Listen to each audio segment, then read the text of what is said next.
یا اللہ بلکہ پورے امت مسلمہ کی حفاظت فرما. یا اللہ تو ہمارے روزے کو قبول فرما, صدقات زکوٰۃ کو قبول فرما.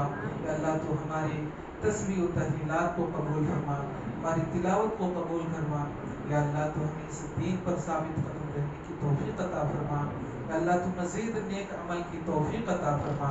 یا اللہ جن کے بھی والدین گزر چکے ہوں, یا اللہ ان تمام کی قبر کو اللہ تو نور سے منور فرما, ان کی قبر کو نور سے منور فرما دے, قبر کو کشادہ فرما دے. اللہ ان کی لغزش کو معاف فرما دے. یا اللہ میرے بھی والدین تیرے پیارے ہو چکے ہیں, یا اللہ ان کی بھی قبر کو اللہ تو نور سے منور فرما. یا اللہ انہیں اعلیٰ علین میں جگہ عطا فرما. یا اللہ تو ہماری دعا کو اپنے فضل کرم سے قبول فرما. آمین. تقبل یا رب العالمین.